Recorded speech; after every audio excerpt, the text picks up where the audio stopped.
Good day mga ka-sports natin dyan. Sa usapan pagriretiro ng jersey, alam nyo ba na napakaraming deserve na para iretiro nga ang kanilang mga jersey rin dahil sa kanilang angkin kagalingan. Sa kauna-unahan ng pagkakataon, naitala nga sa kasaysayan si Manila Santos ng De La Salle University na kung saan ay nairetiro niya sa mundo ng volleyball ang kanyang number 14 na jersey. Well, magaling naman talaga itong si Manila Santos. Nang panahon niya sa DLSU ay namayagpag nga ang kanyang karera. Sa katunayan, inamin nga ni Phenom superstar Alyssa Valdez na idol niya itong si Santos. Nang panahon kasing yon, talagang meron siyang 4 na sunod-sunod na nag-champion nga ang De La Salle at meron pa siyang baon na MVP bago siya umalis sa De La Salle. At sinundan nga yan ni Rachel Andakis at sa kasalukuyan, ito naman si Bella Belen. Pero alam nyo ba, sa usapin ng pagre-retiro tulad ng sabi ko, meron nga tayo sa listahan na top 12 na volleyball player na sobrang deserve na nga nila na iretiro rin ang kanilang mga jersey. Sino-sino kaya ang mga players na nasa ating listahan? 12 ito mga ka-sports at sure tayo mag-a-agree kayo na pwedeng-pwede na nga nilang iretiro ang kanilang mga jersey. Pero bago ang lahat, kung bago ka muna sa akin channel, subscribe na. Click ang ating notification bell para lagi kang updated sa lahat ng issues sa volleyball. Susunod na.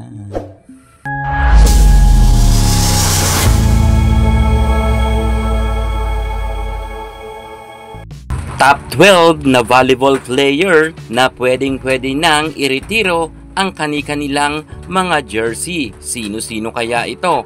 Well, pag-uusapan natin ang mga sikat na talagang maraming naambag pagdating sa Philippine volleyball maging sa international.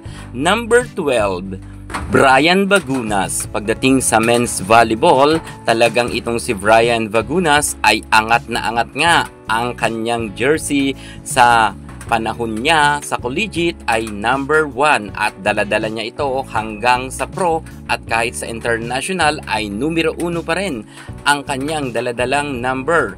Kung kaya talagang nakilala dito sa jersey na ito si Brian Vagunas. Marami na rin siyang nahakot na individual award, may MVP na siya at marami na rin siyang mga nasungkit kahit sa international na award. Kaya karapat dapat nga na iretiro na rin ang kanyang jersey.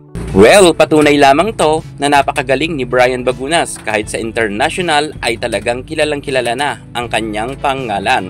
At narito naman ang ating number 11 na talagang katandem ito ng ating Brian Vagunas at madalas nga sila ang magkasama sa international.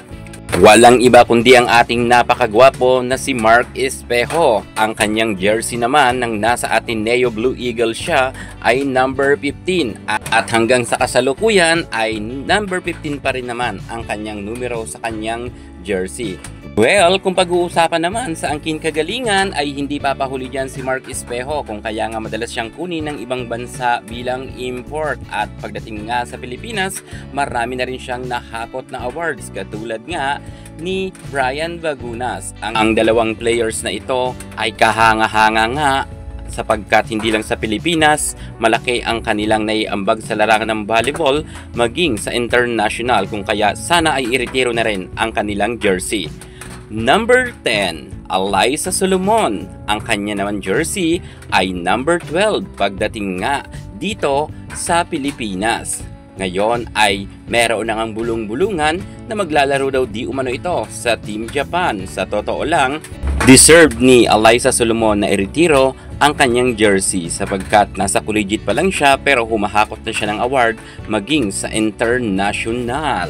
Number 9, ang ating Gretchen Soltones. Ang kanya naman numero noong panahon na nasa collegiate siya sa San Sebastian College ay number 5. Sa totoo lang, magaling itong si Gretchen Soltones at napakarami niya na rin nahakot na awards at kahit lipat-lipat siya sa ibang team, ang kanyang jersey ay nananatiling number 5. Sana ay iretiro na rin ito dahil deserve rin naman ito ni Gretchen Soltones. Number 8, Chang Abby Maranyo.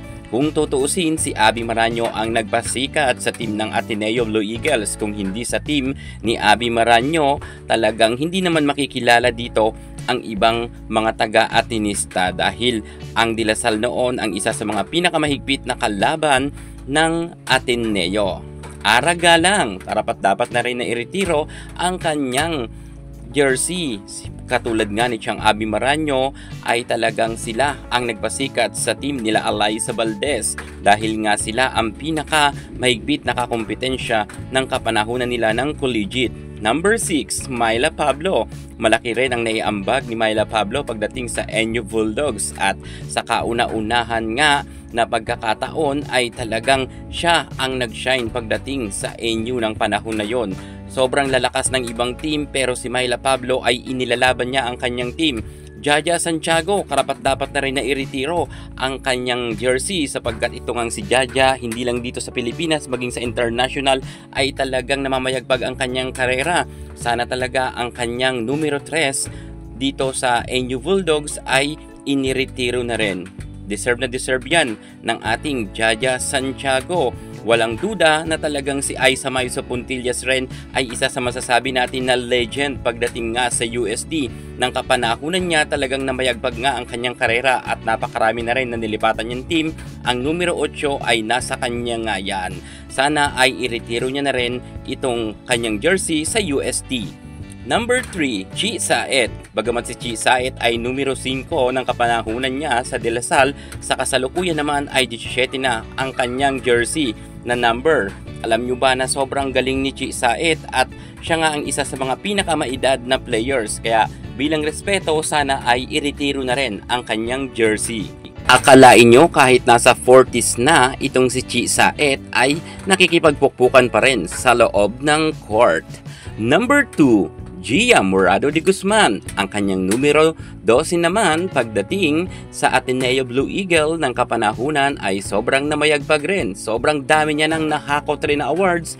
Maging sa Pilipinas, sa international ay hindi natin matatawaran ang angkin kagalingan ni Gia Morado de Guzman, kung kaya nga tinawag siyang Gia Amazing. Siya ang nagpasikat sa ating nag-iisang Phenom superstar Alyssa Valdez, kung kaya kung iriretiro ang jersey ng ating Gia Morado de Guzman, dapat kasama na rin dyan ang jersey ng ating nag-iisang Phenom superstar Alyssa Valdez. Magkatandem nga sila na talagang sumikat ng husto simula nga nang pumasok sila sa Ateneo na mayagpag ang kanilang karera, at si Alyssa Valdez nga ang tinaguri ang face of volleyball, kung kaya tinawag nga siyang The Phenom sa ating bansa.